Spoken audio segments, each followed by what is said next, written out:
Hello, and welcome to What's Your Story? I have a fabulous guest for you today. Her name is Stacey Paige. And Stacey was an event planner for the very elite in New York City for years. And then she decided to change her life, to do something different. And she became a spiritual life coach and a yoga instructor. Quite a change. So, through these workshops, classes, online digital courses, and individual coaching, she has helped countless people on their journey to personal empowerment through the embodiment of spiritual principles and practices. And Stacey currently resides in Raleigh, North Carolina, with her husband and their adopted rescue pets. Welcome, Stacey. We're so glad to have you here with us today. Thank you, Judy. Thank you for having me. Oh, it's going to be so much fun. I just want to ask you, what led you to become a spiritual coach? You just changed your life. Yeah. So there were two things. When I was working in New York City as an event planner to that elite crowd, I was working probably 80, 90, 100 plus hours a week. I was amazing at making others people's dreams come true and bringing their vision and their dreams to life, but it was absolutely sucking me dry.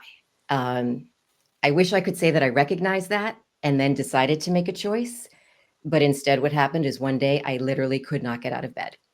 My head was pounding. I couldn't move. What followed was months and months and months of having my blood tested and my bone marrow tested and every other test under the sun to be told that I was never going to get out of bed again. I was 26 years old. I'd be spending my life in bed. So there was that little thing inside that just said, this doesn't make sense to me. So I started going down a path to heal myself, which began with yoga and kind of alternative, I'll call it alternative therapies, things like acupuncture and using herbs and vitamins. And what I really came to realize as I moved into this was that I was just so far away from center. I was so far away from what was going to fulfill me and what my purpose and passion is here. So that was where I began. I became a yoga instructor. Yoga was really what brought me from bed to living. And I was so passionate about yoga and, beyond the physical, just the physical, the spiritual embodiment, really understanding that we are here for a purpose. And when we live in alignment with that, we flourish. So I became a yoga instructor, and I built up my life. I built up my health. And then I was many years later married, had my whole life set. So I thought, in fact, I was having a conversation with a friend a couple of weeks prior to this event that I'm going to tell you about. And she looked at me and she said, "So that's it, you're done." We were sitting in the backyard of my house in California. My house had been redone. I was really close with my stepkids who I'd been with for 10 years since they were little babies. And I was like, yeah. I said, I'm done. I just want to figure out now my voice in the world and kind of getting back into the work world. Not kidding you. 2 weeks later, I find out that my then husband was betraying me in the most gutting of ways, a whole other life that I didn't know about. And my world came crashing, and I mean crashing down. I lost everything. I lost everything I thought I had. I lost everything I thought was going to be. It was a very different experience than prior, when because that time I really understood. I understood what I had built was not serving me. Mm-hmm. This time around, it shocked me. Is all I can say. Like, it literally took my feet out from under me. So it was in that, because the question I had for myself, it wasn't why did this happen? Like why did this happen to me? But it was, how did this happen? Like, what did I miss? How could this have possibly happened that I built my life on something that wasn't stable, grounded, or true? So in that quest, I learned how it happened. I learned where I avoided flags, where I chose to see what I wanted to see, where I didn't listen to my intuition. And I walked through the journey to the other side. And somewhere in that journey, pretty early on in that journey, I was aware that a lot of people wanted to help me. I mean, people felt bad. It was very public. We with my ex-husband, we were business owners in our town. It was very public. People knew. Police were involved. He was in jail. I mean, it was very public and Ooh, big and very shameful, interestingly enough, for me to feel. So there were a lot of people who wanted to support me. And what I realized early on was that they just didn't know how. They mm, would talk bad about him. They would say he didn't deserve you. They would say all these things, and it didn't help. So as I was finding the tools and finding my power and rebuilding my life, I decided early on that I wanted to help others. I wanted to, in those moments, in people's lives, moments that they are gutted, I wanted to be able to reach to them and be there for them and actually give them tools that help to build their lives. So that was really how it started. And in that, that's when I continued in my studies and then became a licensed spiritual practitioner and then took it to the life coaching. So that was really the start of it. And then as I was going through that journey, I've discovered that people are at that life where they're at that point in their life where their knees have been knocked out, and sometimes they're much past that, but they're not happy with their lives, or they're not fulfilled, they're not in with their purpose. So then it became really my passion to just meet people where they were at and show them how to find their purpose and their passion, and how to some people don't even know what they want to do, how to tap into that and then bring their dreams into reality. So it really was just a passion to help others, which, if you think about it, was how I started when I got into the event planning. I was just helping them do something that was not in alignment with what right, more commercial. Yeah. yeah. So that's my long answer of how I Well, became a spiritual. you often mention intuition or listening to the voice within. Tell us about the voices. You seem to identify with more voices within than most of us. You gave me three different examples of voices that we listen to. Yes. So I will say that earlier on, I didn't differentiate between any of the voices, and the voice in my head, be it the ego voice, the fear voice, the voice that was just kind of frenzied. In doing all of this work, uh, a spiritual practice, a daily practice, a mindfulness practice is so important to connect. So now I'm so in touch with myself and my inner guidance that the way I am now, I can feel it if it's subtle, if it's something big. Like, there's been a couple of times where I've attempted to do something, probably out of fear, and I'll go to do something and I'll hear like a booming no. I mean, just that big booming voice comes in very, very, very infrequently, but it is there. And otherwise, it's really learning. I think it's learning. I've learned myself. I've learned how my guidance wants to speak to me.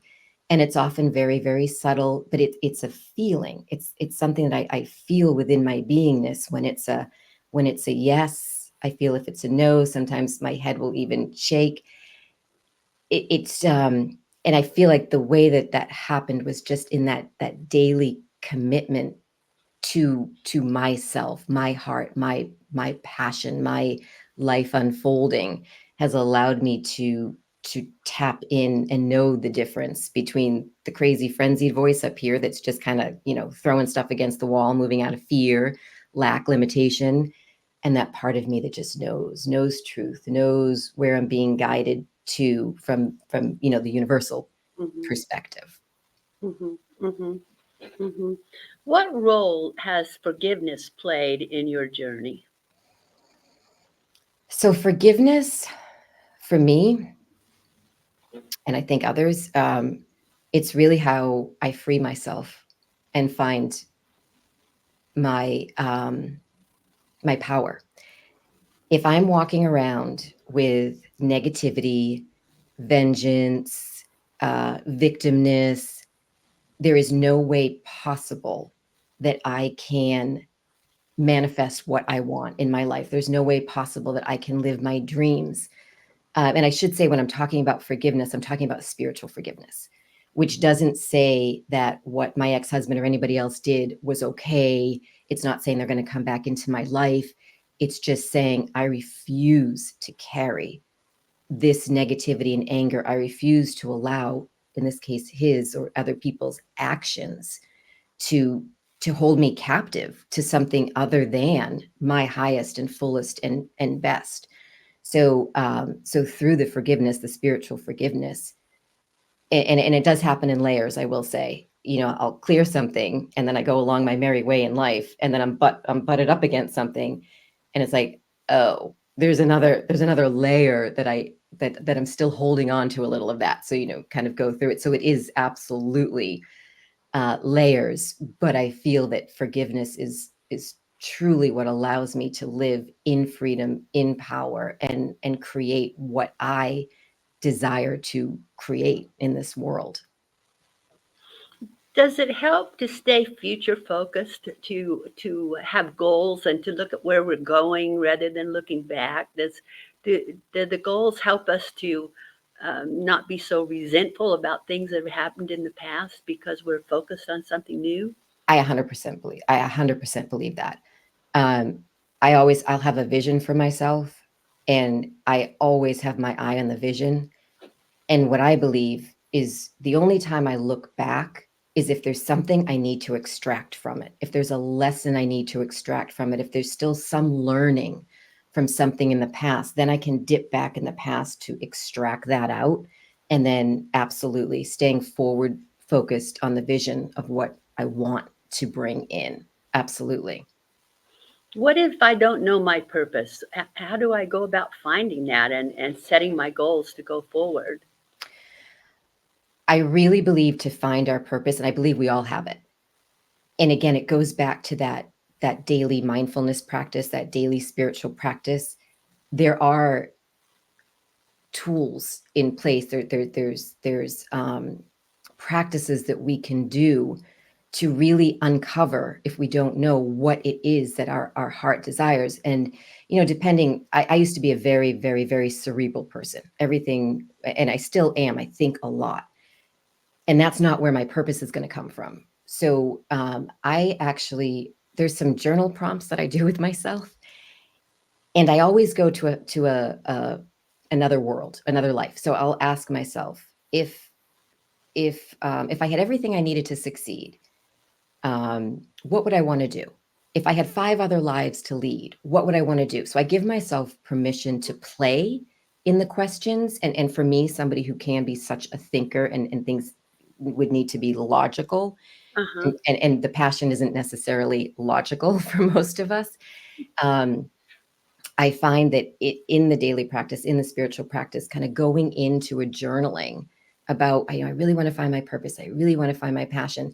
And if you show up, even if that's your question, if you show up to your journal every day and you say, I'm going to write for 10 minutes, I'm going to put this timer on, I'm going to write for 10 minutes, I'm not going to stop. And you show up every day, within a short period of time, because now you've opened up the channel, right? Now that piece of you that's real, that's authentic, is saying, oh my God, like I have something to speak through. I have a vehicle, I have a vessel. And then all of a sudden stuff will start coming out. And you know, and we recognize it when we get that little spark. It's something that doesn't come from here, like, oh, I could do this, I would be good at that, I should do this. It's more, oh, I feel a little spark, I feel a little light. Like that is our sign that's part of our purpose.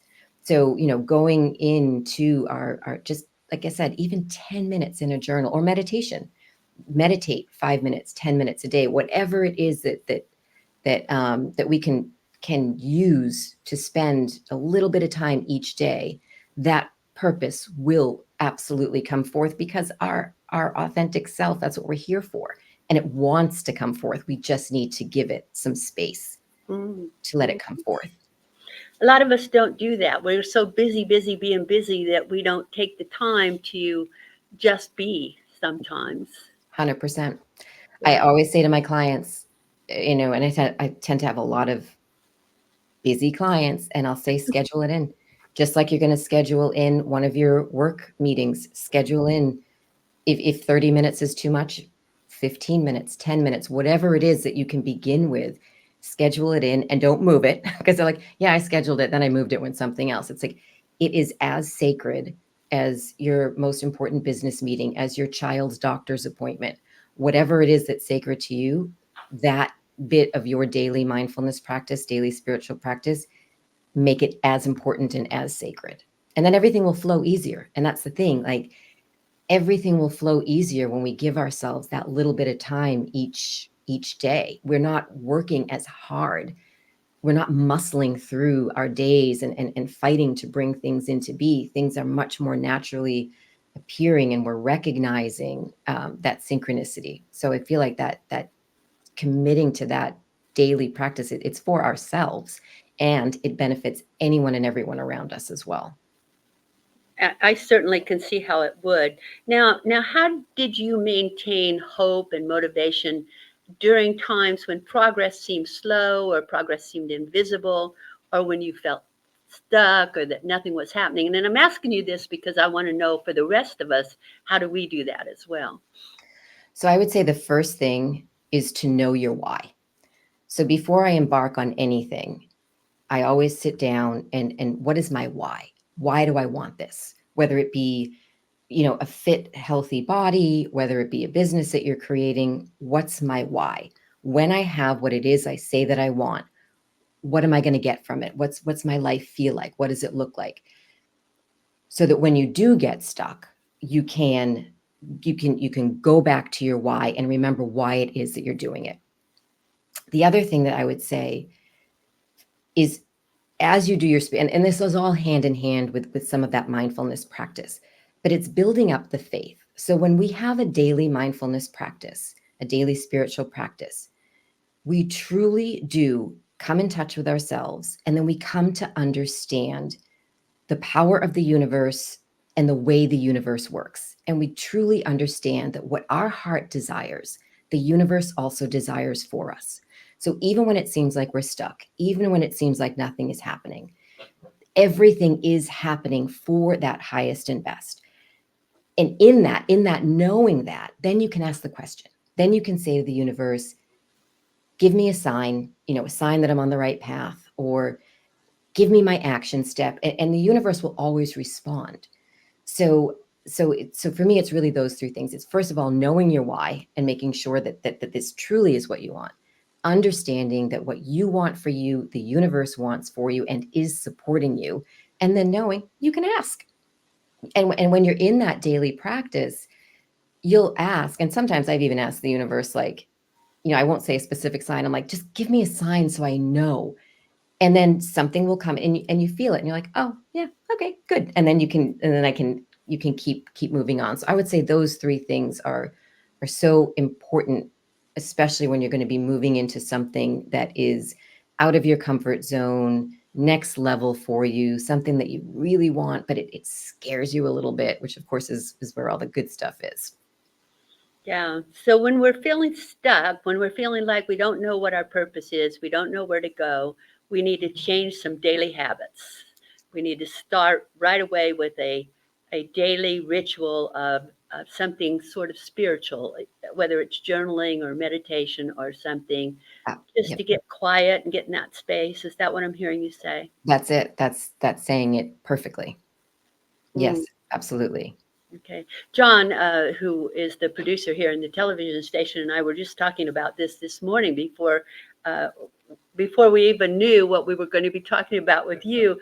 And John was saying, you need to change some habits. If you're doing things that you feel like are not good habits, then replace them with some good habits. And That's it. he was recalling a Bob Newhart show from years ago when Bob was a psychiatrist, and this lady was complaining about her life and everything that was going wrong, and all of a sudden Bob Newhart just yelled at her, "Stop it!" And I thought, I should make a big stop it sign and just put it on my mirror in my bathroom, so when I start to get that negativity, I'd see that, stop it, and get Yeah. back to my journaling. And that's perfect. It's like, because as we practice mindfulness, we do hear ourselves, or we are aware when we start going down the path. And if it's not going to bring you what you want, it's just it. Stop. Like, stop and start, as you said earlier, focus on the vision in the front, or go into a practice, or take a walk, or do something to stop bringing you somewhere that you don't want to be, and then replace it with something that brings you to where you do want to be. Hmm. Very, very good advice. Now, you're a part of the Women Thrive movement, is that right? Yes, I am. Yeah. Are Yes, you I going to be speaking anytime soon? am. So I did the speakers showcase. I did that last week. I'll be speaking again in December for online. And then their summit, the actual the our summit is going to be in March. So in Mhm. March I'll be speaking my big topic, my big speech, and I'll have a few coming up. We do it the third Thursdays of the month on social media. Oh, So okay. in December, I'll be there doing a 5 minute talk, and then March be doing the big talk. Yeah, because I think people will want to follow you and hear what you have to say because you've got so much good advice for all of us, and that's in March, and they can find that on womenthrive.com, right? Yes, yes, all the information is there, including they do a lot of things between now and the summit that are wonderful for people to be able to have access to the speakers, able to have access to the women and tools, so people can see who they resonate with, and who is aligned with what they are looking for. And that's all in the Women Thrive. They have media publications online, even just on the social media. There's always helpful Yeah, tips, tools, practices, people coming in. So it's a wonderful, wonderful organization and group of powerful women. powerful women. I was a part of it last year, and I'm telling you, I met some of the most incredible women that I've ever met in my life. It's made me some really good friends. It was a wonderful thing to be a part of. So, how can people get in touch with you if they would like to contact you personally?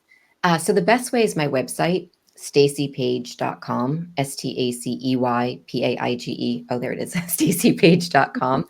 Um, and I do send out on Sunday mornings, Eastern Standard Time, I send out a newsletter that always has a blog that pulls in a spiritual practice, or a tool, or something inspirational, and I tie that in with a 5 minute guided meditation. So So, really a great. how do we get on that list to get that newsletter? When you go on to staceypage.com, you can sign up to receive the newsletter. Wonderful. Okay, great. That's fabulous. Is there anything I didn't ask you or that you would like to share with the people that maybe I missed in my interview so far? I just think, for me, the most important thing for people to understand and know is that it truly is up to us to create and to design the lives that we want to live. And we have everything we need to do that. It is all within our power. And I think that that's really important, because I know sometimes we can feel a victim of circumstances, we can feel frustrated, we can feel powerless. And Mhm. when we feel that, that's not our natural state of being. Our natural state of being is powerful, and to where we do have this ability to create the heart's desires. So I would say that, to me, is the most important thing for people to realize. No matter where you are in your journey, it is up to you to design your life, and you do have everything you need to design that life that you truly want to live and enjoy living.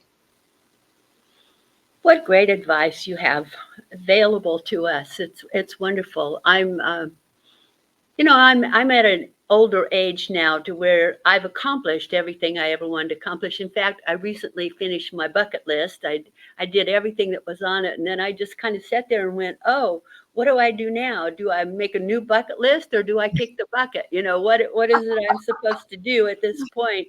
And I think there's a lot of older people out there that get to that point, and I think that's why they get into retirement and get stuck, and just kind of sit there and say, "Oh, I don't know what to do now."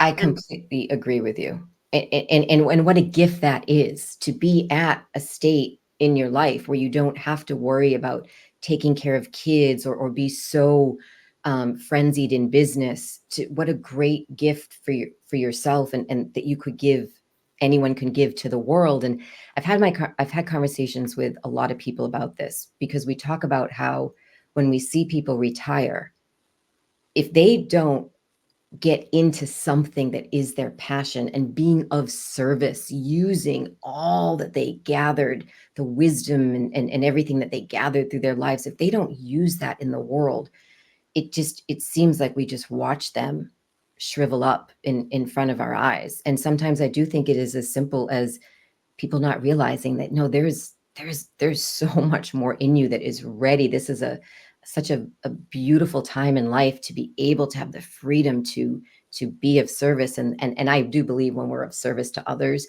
that is when we feel the most fulfilled. Oh, I do too. Thank you so much for being here today. You are a real joy to the world. It's just a pleasure. You're like a breath of fresh air. Thank you. It's really nice to have you here. So thank you for spending today with us, and I hope that we can have you back again sometime soon. I would love that. Thank you. I appreciate it. Thank you so much. Thank you. And thank you for being here with us today. We always enjoy when you can join us and meet some of these fabulous people that we interview and talk with from around the world. So come back with us again soon.